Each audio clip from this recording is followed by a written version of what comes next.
kulang sa maintenance. And then, ito yung medyo para sa akin na disadvantage kapag yung fan is paloob. Pag paloob yung fan, tapos hindi ka naglilinis, automatic ganito yung maging mangyari. Mapupuno ng alikabok or agyo yung laman ng amplifier mo. Kasi paloob nga yung hangin eh. Paloob yung hangin, tapos yung dumi or alikabok sa may labas, ipapasok niya yan dito sa loob hanggang sa maipon dahil wala naman siyang labasan dito. Hindi siya makalabas kasi wala rin intake, wala rin exhaust dito. So yun guys, for today's video, bali eto, meron ulit tayong package. And then magbo-voice over muna tayo dahil sira yung audio natin nung nag-record tayo ng video na ito. Package galing Valenzuela. Ayun o.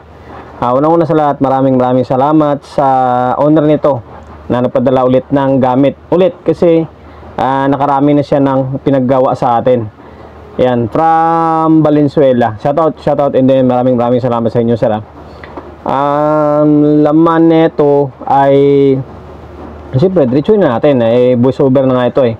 Saimar na CA20 na power amplifier. Yan. Silip pa kunwari, power amplifier lang din naman yan. Ayun, bali tatanggalin ko muna yung takip dyan or yung karton para mabuksan, and then siyempre masilip natin yung laman loob niya, and then para ma-check natin kung ano talaga yung pinaka-issue kasi dinala lang dito to sa akin. Hindi kami nakapag-usap ni sir kasi linggo, maraming tao, drop by lang. Sabay alis, sabi ko check upin ko na lang. Sabi niya sige, ikaw na bahala dyan. Pinadala lang ng airpot niya kasi yan. So ngayon guys, bali ayan, natanggal na yung karton. Yan yung pinaka laman niya. Saimar power na CA20, orange panel na unit nila ni Sir Saimar. Ayan, bagong bago pa yung mukha niya, pero magugulat kayo dyan mamaya kapag nabuksan na yung pinaka laman loob niyan. At dahil di natin alam kung ano yung issue, maglalagay tayo ng speaker. Titingnan natin kung may audio siya or wala. Para makita natin yung pinaka-issue niya. Kasi hindi nga sinabi kung ano yung pinaka-issue. Yan, naglagay na ako ng speaker. Yung lagi natin ginagamit, syempre. Yung 4 na sub natin yan. Tapos, syempre, kalagay tayo ng audio source. Tapos, mag-bulb muna tayo para sigurado. Mahirap na. Ayan. Buhay na siya. Naka-bulb. Okay naman. Naka-normal mode naman siya. Ang problema dyan ay nung tinisting ko yan, walang audio. Wala siyang audio. Yan, ang gamit ko is cellphone sa audio source natin. Mahirap pala mag-voice over. Ayan, 4 na sub nga sabi ko kanina. And then pag testing ko pala dyan, wala talaga siyang as in audio. Wala siya, channel 1 and then channel 2. Both 2 channel ay wala siyang audio talaga. Kahit na pit-pitin mo, wala talaga. Akala ko anong nangyari dyan ay control lang. Yun pala, meron pa mga ibang problema yan. Mamaya may papakita yan kapag na-troubleshoot na natin. Wala talaga yan, pinull volume ko pa yan, wala talaga nangyari, walang effect kumbaga. Ayan, wala talaga, pit si Kulukoy, wala nangyari. Ayan, off natin. Tapos mangyari, ibubuksan na lang yung amplifier nito, and then masilip yung pinakalaman loob niya syempre. And then ayan na nga, natanggal na yung takip. Sa harap niya na anyo ay bagong-bago pa siya. Pero kapag pinakita or natanggal na yung takip niyan, ayan, punong-puno ng alikabok or agyo. Halloween na Halloween yung dating niya. Alikabok na may konting amplifier. Ang datingan niyan. Ayan halos hindi mo na makita yung mga parts na dahil sa agyo and then alikabok. Yan yung mangyari sa mga amplifier nyo kapag kulang sa maintenance or preventive. Kahit na every 3 months na lang, kung hindi nyo kaya gawin ng every month, every 3 months na lang magpe-preventive kayo. Bugahan nyo, linisan nyo para mawala yung agyo. And then yan yung disadvantage ng yung fan na dalawa lang na paloob yung hangin tapos walang filter. Lahat ng agyo, lahat ng alikabok is ipapasok hanggang sa maipon siya. And then hanggang sa magiging corroded yung pyesa, hanggang sa magiging kalawang, hanggang sa masira siya. Ayan. Wala kasi siyang filter. Katulad sa ibang amplifier naman, dalawa lang pero hindi siya nagkaganyan. dahil may filter siya. Ito kasi wala siyang filter eh. Base lang yan sa observation or nakikita ko, wala talaga yung filter. And then yan yung disadvantage ng dalawa lang talaga yung fan niya. Okay, basta preventive tayo, kahit every 3 months lang buksan and then linisan, compressor or brush lang. Ayan, bali lilinisin ko muna yung mga board na yan, kumbaga baklas lahat. At ayun na nga, nalinisan na natin ng baklas and then nalinisan natin. Ang daming alikabok yung pumasok sa baga natin dahil sa sobrang dumi, pambira oh. Pero yan, nalinis na naman natin. Power supply and then yung dalawang board, nilinis ko yan. Pati yung buong amplifier, binuhat ko dun sa may labas ng shop ko para linisin lang. Grabe. Pero ayan oh, parang fresh na siya ulit. Fresh ka na, para na siyang overhaul ang nangyari. Tama ba? Overhaul yung thermology na ginamit ko. Yan, silip-silip ko yung mga kable kung merong mga hindi tayo naisalpak, kasi audio test natin ulit ito para malaman natin kung linis lang ba talaga yung kailangan. At ayun na nga, malinis na. Siyempre, testing natin ulit, audio test natin kung meron siyang audio.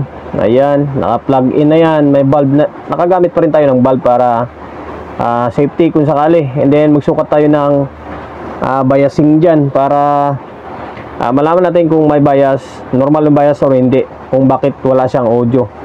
Yan, pasensya na kayo, hindi sanay si Solid J mag audio, ano ba tawag yan, yung voice over, kasi on the spot sana tayo eh. Ang problema, nagloko yung mic natin, kaya ito, matumato tayo mag voice over. Yan, kung susukatin mo siya, meron naman talaga siyang bias. Okay, ayusin mo. Sige, magsukat ka ng bias dyan. Ayan. Okay, meron. Yung malabo pang tester natin yung gamit natin dyan, hindi pa yung bago. Ayan, nasa 0.4 oh. Good yung bias, nasa 0.4 siya.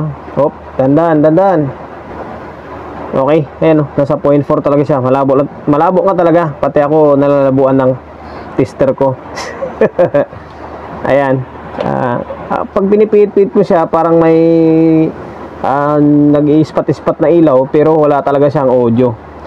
Ayan, try natin. Bali, tinry ko na papalitan ng control yan para malaman kung nasa control yung problema or nasa input or nasa amplifier talaga. Pero sa amplifier, good yan kasi normal yung bias niya eh. Malamang back panel and then control. At ayun, bali binaklas ko ulit yung board dahil katulad sa ibang mga previous vlog natin, ipipix bias pa rin natin yan para mas matibay siya. Value dyan is 501. Kabisado na ng mga follower subscriber natin yan, yung trimmer na nakalagay dyan. Tapos siyempre ipipix bias natin para, sabi ko nga, para mas tumibay siya. Hindi lang audio yung problemahin natin, sabay na natin yung ganong system sa pag-troubleshoot or paggagawa ng ampli na yan. Nilagay ko dyan is 220 naman lagi yung bias na ginagamit ko sa Cymar na C20. Ang stock ng trimmer is 501, 500 ohms. Okay, ayan. Anong ginawa mo dyan? Binalik. Ayan, binalik na. Ginawa pa lang reference yung isa, inuna yung isa, tapos ginawang reference yung isa.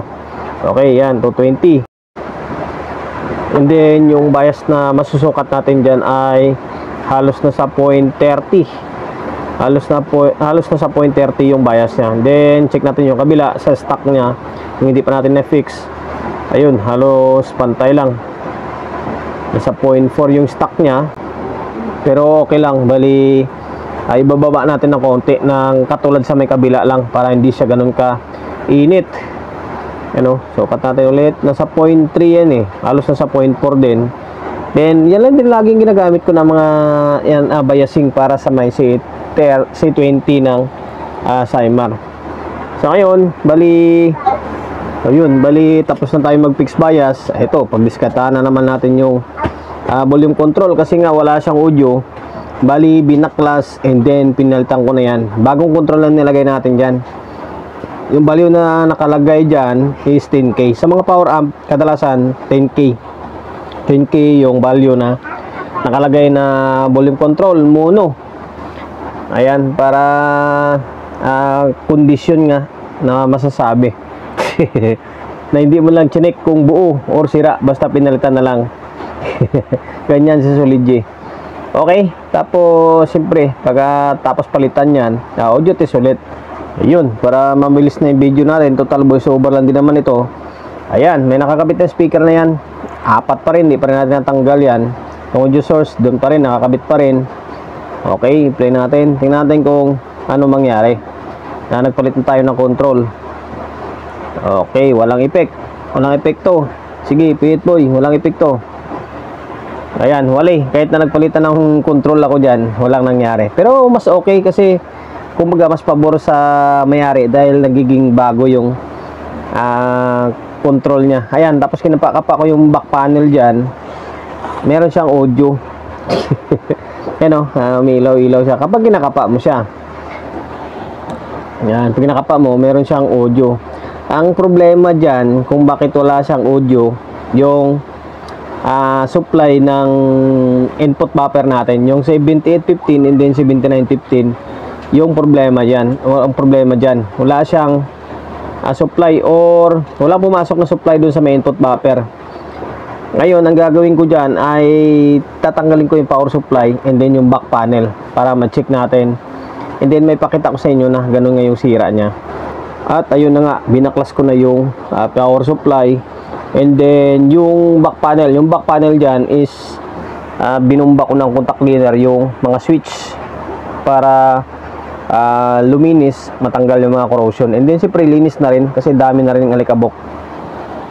Dito talaga yung problema sa may supply ng 7815 and then 7915. Ayan. Kapag nakakabit yung supply ng AC, and then kapag i-on mo, nawawala siya. Shorted, nagsushort siya. Ang una pa pinagdiskitahan ko dyan ay yung diode.